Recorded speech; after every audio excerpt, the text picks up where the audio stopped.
Tu as des coups de fatigue après la pause déjeuner, un repas délicieux qui ensuite t'a mis dans un état au ralenti, un faible rendement passager, un affaiblissement envahit ton corps et tu voudrais trouver une solution pour remédier à l'envie de dormir. Et surtout si tu es au taf. Comment éviter de dormir après manger? Si tu as tendance à t'assoupir après le repas de midi, si ta concentration n'est plus au maximum, j'ai 7 tuyaux à partager. 1. Commence par t'hydrater. Ça paraît débile dit comme ça, mais si tu bois de l'eau avant le repas, sache qu'une bonne hydratation améliore ta digestion et va t'aider à lutter contre les somnolences.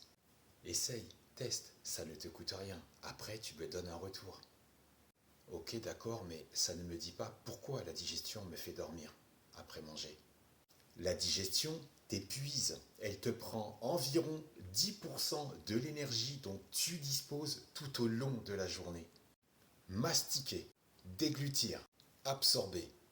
Puis ensuite, ton corps qui transforme les nutriments constitue un travail énergivore qui pompe tes réserves d'énergie après avoir mangé. Plus ton repas est calorique, plus ton repas est copieux, plus il est lourd et plus la digestion sera lente et faible en énergie. Le coup de barre surprise, tu sais, celui qui arrive en traître, c'est lié à l'activité de l'intestin.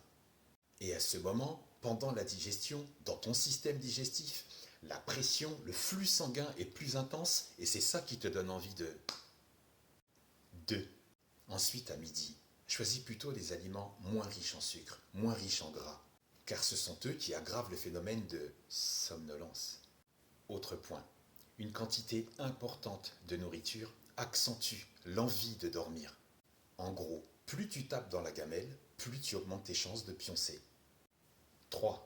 Limite ou évite, si tu peux, les aliments riches en sucre rapide.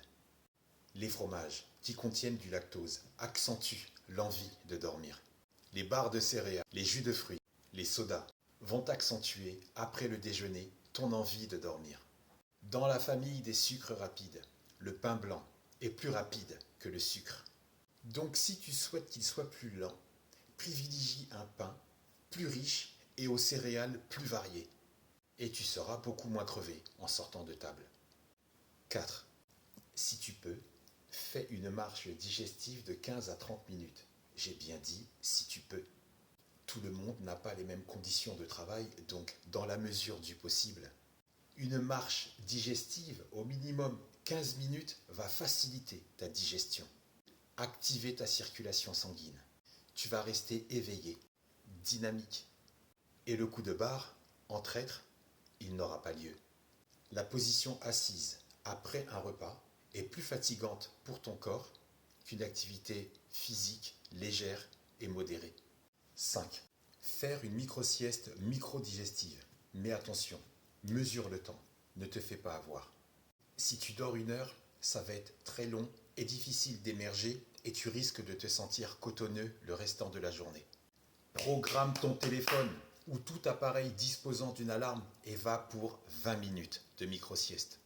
La micro-sieste de 20 minutes va optimiser et bonifier ta vigilance. C'est d'autant plus significatif qu'après un repas, on a tendance à baisser en vigilance. En 6, c'est d'une évidence, mais bien sûr, évite l'alcool à midi. En dehors des effets que tout le monde connaît, l'alcool entraîne les troubles du sommeil qui peuvent accroître la fatigue en cours de journée. En 7, le final, assure ton sommeil au quotidien. Je dirais même, soigne ton sommeil au quotidien. Quand tu assures à ton corps une durée de sommeil honnête, raisonnable, adaptée, en fonction de ton âge, en fonction de ton état de santé, en fonction de ta charge de travail, tu limites la fatigue pendant la journée. Et tu es donc moins crevé après un repas. Bien évidemment, ce ne sont que 7 tuyaux qui fonctionnent avec moi. Et si toi, après avoir essayé, s'il y en a un ou deux qui ne te convient pas, tu supprimes et tu adaptes en fonction de ton ressenti.